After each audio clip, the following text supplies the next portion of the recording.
Subscribe to his channel. He posts fun and interesting content. Yeah, thanks, Google. All right. Yeah, that was a message from the Google Mini. Uh, Google Nest Mini. Got that a couple days ago. Anyway, uh, yeah, welcome back to Band-Aids. I'm your host, Michael Der Vlogs. Uh, Camera's a little crooked. I'm not going to worry about that.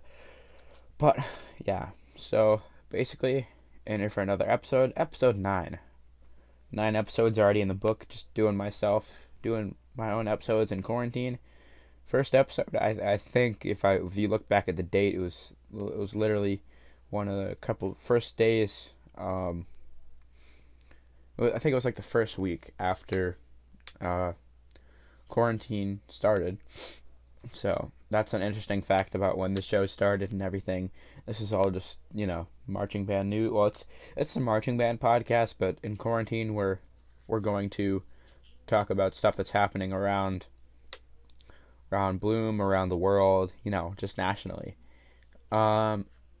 worldwide stuff, And once everything gets back to normal, we'll be doing these podcasts in person, and we're gonna talk about more than just news and stuff. We're gonna be talking about stuff that's actually happening in band camp and everything, like we usually would. So yeah, that's what's going on there.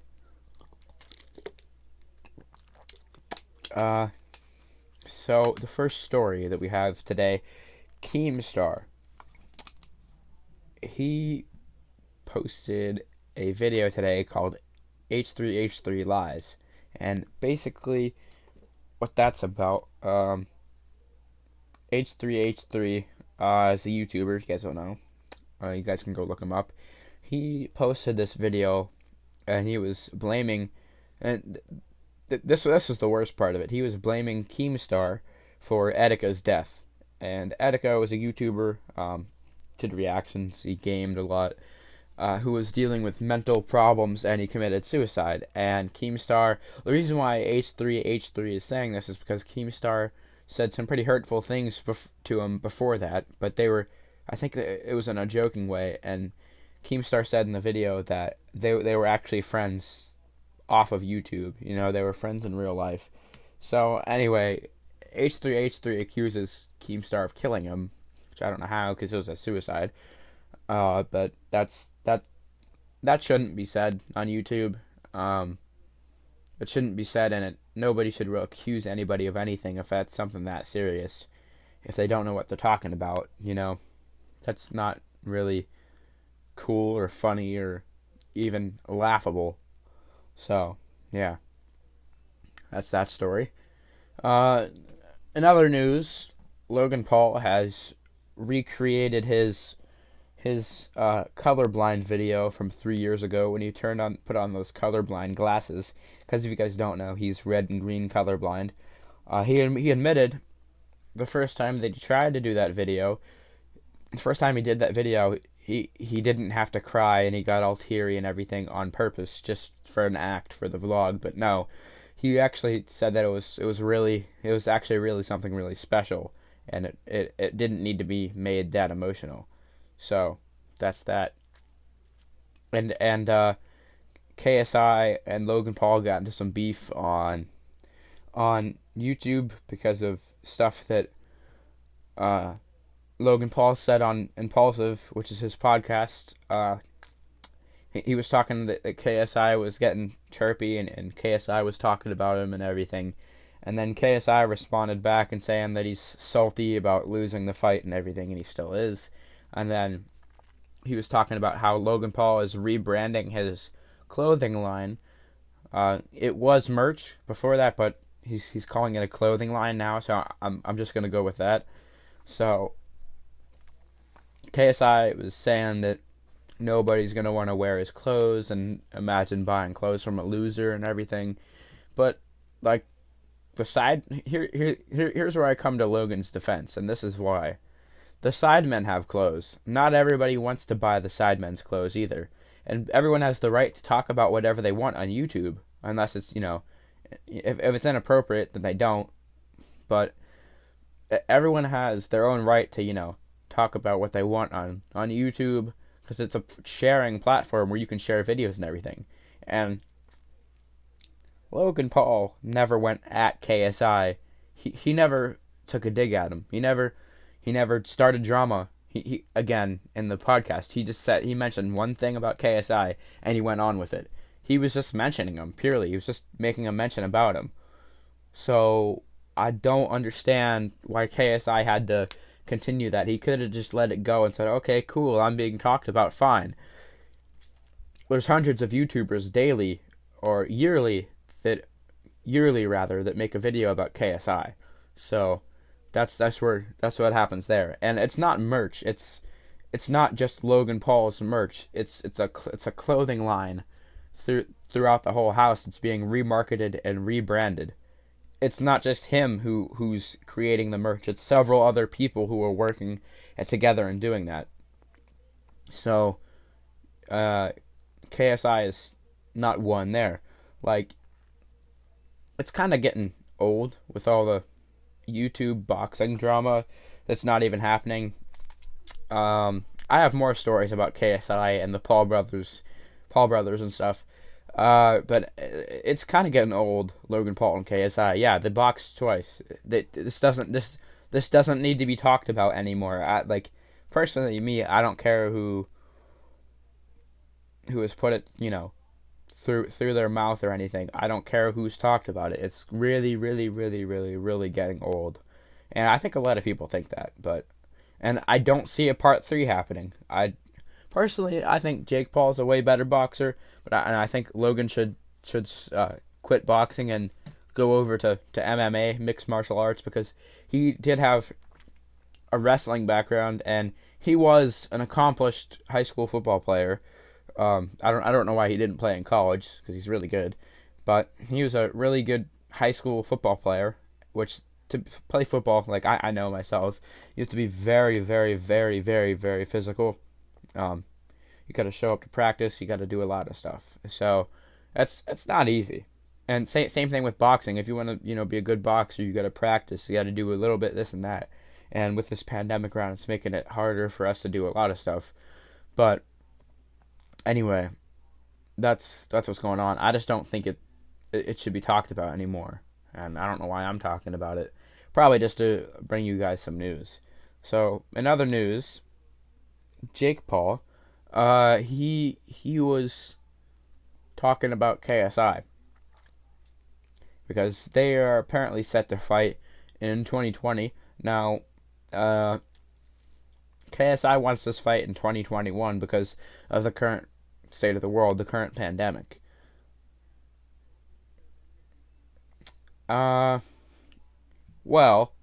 the contract has never been signed, but I don't know if I agree with Jake Paul on this.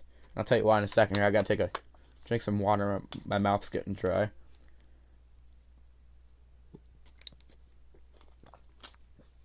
One more time. The band people will get that. Anyway, KSI KSI and Jake Paul were, talking on Instagram, talking trash to each other, and Jake Paul was like signing the contract, and he filmed this video on his iPhone like this. So he'd say this, the contract, and he has iPhone like this. He was using his hand to like turn the pages of the contract, but KSI goes and it was something along these lines. I'm just doing this whole video off the top of my head, so it's a little bit longer than the videos that I have to read off my Surface Pro, which the last one I was reading off my computer on that.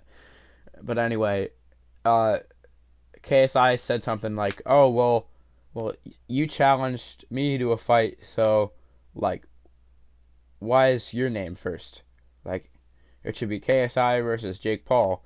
And I kind of agree with KSI on this because KSI is still the reigning champion of YouTube boxing, and on YouTube boxing, nobody's ever beat KSI. Yes, I think Logan still beat KSI because he lost by a split decision. So say if Logan Paul got 1 point taken down for that knockdown where he kind of held him down and then he hit him after KSI was knocked down, Logan would have won if he would have just had 1 point taken off, because he was already set to win from the get go from after he knocked him down, but that was a rookie mistake. So I think so besides Logan Paul, nobody's really given KSI a struggle in the ring, and nobody's really given him a run for his money. I do think that Jake could do it, and then there's people out there who are saying, oh, well, no, it just wasn't Gibbs' time, how about a Jake and Gibb rematch and everything, because Gibbs good now, he can actually box and everything, and all these excuses about Gibb. Gibb is not a good boxer. He has an unorthodox style. It's not orthodox, and it's not southpaw. So, like his stance is too wide. He's too low. He's choreographing his punches too much, which means he's moving his hands. He's moving the hand out that he's gonna throw. Like he's say you looking at it from a side. If you're gonna throw this, his hand is like almost already out there, so you know which hand's gonna come out. And if your hand's already outstretched like that, it's gonna be like that. So you're not gonna get power from that at all. So I do think that Jake. I do think that Gibb should kind of quit boxing, but every person that you've seen that's in that boxing ring has not made a return. Jake Paul said it himself every time, like up when he was training in Big Bear, California, with all the snow and stuff. Every boxer that you've seen in the ring in one of those events before has not. They haven't returned. Jake Paul and KSI were the only two YouTubers to return.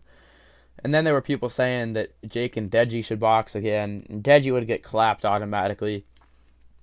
Jake's being trained by a two-time champion of the world, Sugar Shane Mosley.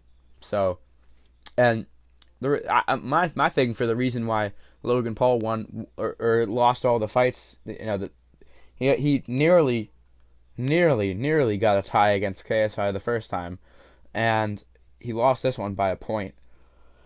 So I think why Logan Paul did so bad in the second one was because everyone that he was around was such a hype man. Like nobody told him, oh yeah, watch out, that this is a professional fight. It's not like an unsanctioned exhibition match. It's not like that. And speaking of an exhibition match, Shannon Briggs, who trained Logan Paul for these fights, him and Mike Tyson were talking, and both of them are retired from the sport of boxing. Doesn't mean that they can't get back into it, but both of them were talking about an exhibition match to raise money for a charity. Now, I think this is going to be a good fight if this does come to fruition and happen. I think that Mike Tyson has the handle here, because if you look at Shannon Briggs, he's just a monster. He's like hulkish. He has like a hulkish figure, and he can't move around that quick. Like, sure, when he was younger, he can move around quick. Now, I don't think it's going to be that easy. And then you got Mike Tyson around here that shows at 50, I think he's 53. So somebody fact check that in the comment section down below if you can. At 53 or 50 years old, somewhere around there, he's still moving with excellent speed. So I think that'll be a good match if that happens. And here we come to our last story of the day. This is kind of a longer Band-Aids video, like I want them to be, but yeah. So